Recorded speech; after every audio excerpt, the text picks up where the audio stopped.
Hello students, and welcome to another episode of Storytime with Mr. Ritter. In today's episode, I'm going to read you the book, The Tale of Three Trees. It is a traditional folk tale that's been retold by Angela Elwell Hunt and illustrated by Tim Yonke.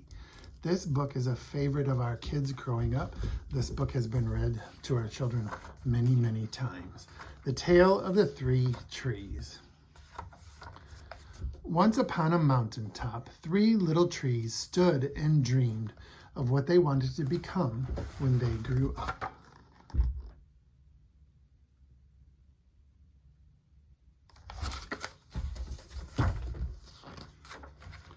The first little tree looked up at the stars twinkling like diamonds above him. "I want to hold treasure," he said. "I want to be covered with gold and filled with precious stones. I will be the most beautiful treasure chest in the world."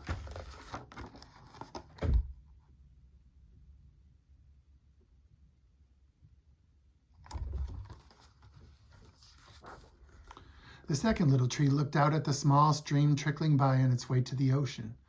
"I want to be a strong sailing ship," he said. "I want to travel mighty waters and carry powerful kings. I will be the strongest ship in the world." The third little tree looked down into the valley below, where busy men and busy women worked in a busy town. "I don't want to leave this mountaintop at all," she said. "I want to grow so tall that when people stop to look at me, they will raise their eyes to heaven and think of God. I will be the tallest tree in the world."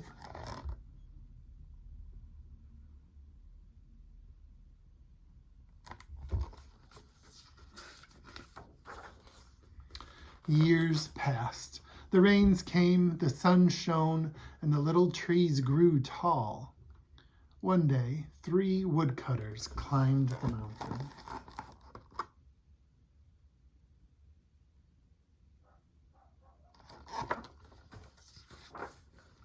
The first woodcutter looked at the first tree and said, "This tree's beautiful. It is perfect for me." With a swoop of his shining axe, the first tree fell. "Now I shall be made into a beautiful chest," thought the first tree.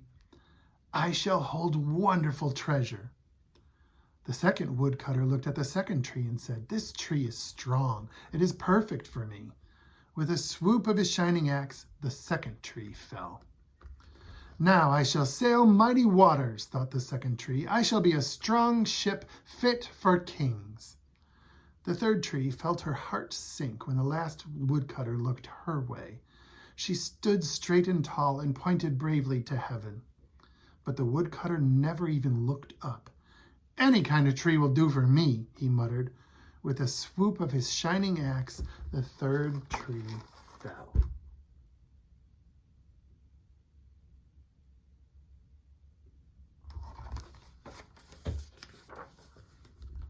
The first tree rejoiced when the woodcutter brought him to a carpenter's shop. But the busy carpenter was not thinking about treasure chests. Instead, his work-worn hands fashioned the tree into a feed box for animals. The once beautiful tree was not covered with gold or filled with treasure. He was coated with sawdust and filled with hay for hungry animals.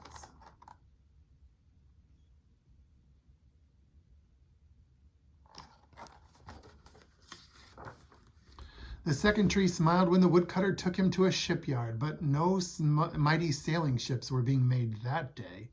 Instead, the once strong tree was hammered and sawed into a simple fishing boat. Too small and too weak to sail an ocean or even a river, he was taken to a little lake.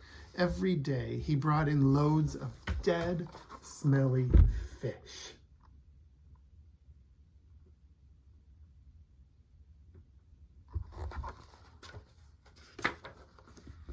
The third tree was confused when the woodcutter cut her into a strong beam and left her in a lumber yard. What happened? The once tall tree wondered. All he ever wanted to do was stay on the mountaintop and point to God.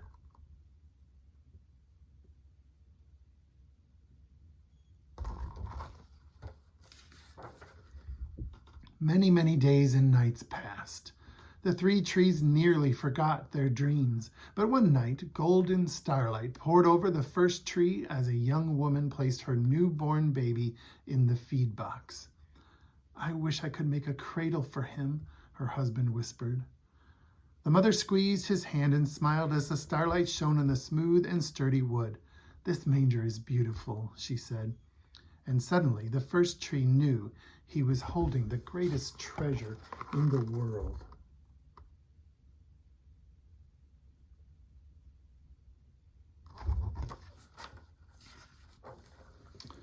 One evening, a tired traveler and his friends crowded into the old fishing boat.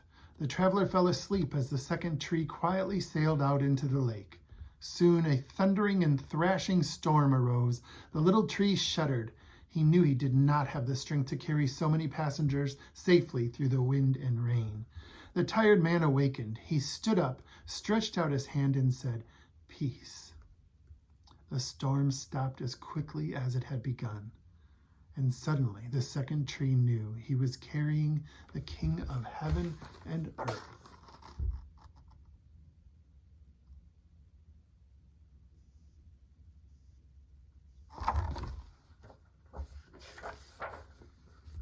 One Friday morning, the third tree was startled when her beams were yanked from the forgotten woodpile. She flinched as she was carried through an angry, jeering crowd. She shuddered when soldiers nailed a man's hands to her. She felt ugly and harsh and cruel.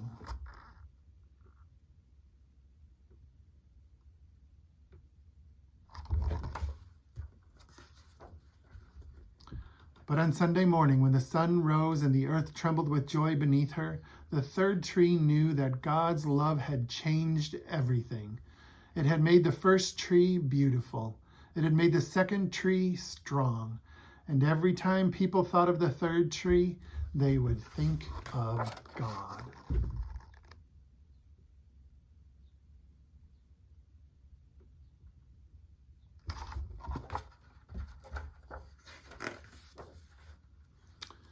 That was better than being the tallest tree in the world.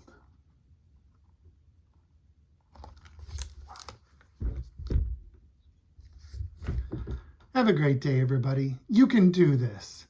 Go for it.